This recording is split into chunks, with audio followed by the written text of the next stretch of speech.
to the people in our city, in our region, Madam Speaker.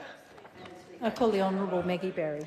Thank you very much, Madam Speaker. I rise to speak to the first reading of the Canterbury Earthquakes Insurance Tribunal Bill. This is a government bill and National is supporting it, but with some reservations. And I guess like much of the legislation that's come our way in the last 8 or 9 months or so, it is in a poor state and an incomplete state. There has not been sufficient consultation with any of the key stakeholders, including the insurance companies, EQC. These are the people really who ought to have been involved at the formation of a piece of legislation of this kind. But because of the rush to get this done, and I guess that's because there is so little other work that is standing ready to go by this Labor government that really was not prepared for government and was really ill-prepared with a body of legislation that needed to go through. Perhaps that's why this was rushed through. So it will fall to the Select Committee to make some massive changes. It goes to government admin. And before I go through the parts of the bill that I think are better than others, I would like to say this, that it is the 8th anniversary of a sequence of earthquake events that change forever the face of Christchurch, of Canterbury, and I'd like to acknowledge the pain and the suffering excuse me, of the people of the region who have been through that. Excuse me, Madam Speaker. Excuse me.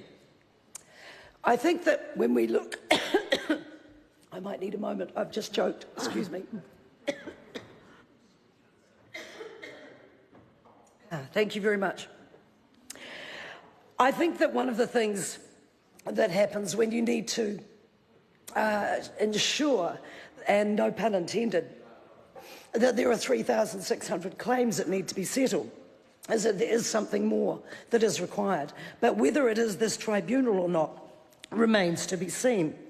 One of the things that the Minister said was that an independent, fully funded mediation process would be allowable and would be part of this. And I think, given the complexity of some of the cases that will be coming before this tribunal, that is an absolutely important element of all of this. But I think that there are things that have occurred with regard, thank you, Kira, for bringing over some lozenges. This is indeed a cross-party cooperative venture. It's not often that somebody who's been a broadcaster for 30 years gets even mildly affected by the throat, but appreciate the gesture, thank you. And excuse me for sucking a lozenge while I do this speech. Okay, so let's look at some of the issues that are raised with this piece of legislation. So it has been touched on before, and that's the on-sold homeowners, which from what I understand with my association with the city and in a previous select committee on the Environment Select Committee, we looked at a lot of the work that has been done to complete the rebuild of Christchurch. The on-sold homes are indeed a looming issue. That is an issue that will need to be addressed, and perhaps if there had been more time, it could have been brought under the auspices of this particular tribunal. I wish it had been the case, but I think that is certainly one of the big issues that will need to be addressed at some point. I guess this is a tribunal that has been set up for the homeowners. So they are at the moment in the dark because of the lack of consultation, but the Minister did make the point, and I'm sure that people will take him up on the offer, which is that they make submissions to the Select Committee, that they tell their stories, that they make people who are on this tribunal, whatever level of skill and expertise that might have, but those people need to be aware of the broad range of difficulties that people have experienced in order to rule fairly and properly. So the insurance companies and EQC will also be making submissions on this, and I think that there is some comfort to be had from that, and I think that is a good thing. I worry, though, that some of the out clauses in this bill may mean that some of the decisions that the tribunal might make can then be appealed to the court, which runs the risk of doubling up the process and slowing things down yet again.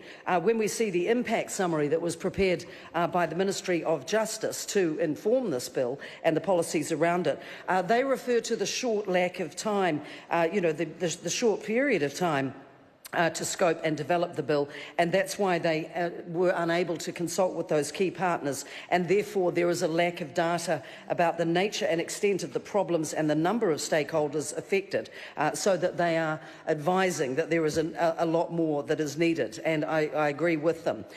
They've listed as well the justice officials of some of the risks, and they point out that these claims may take longer, just as long or longer than the current processes, and that must be concerning. I think that if a bill like this, when it's put through the House, and I'm sure it will be, there will be about a year's delay while the tribunal is set up. There will then be only a year's funding allocated for it, which I think is concerning.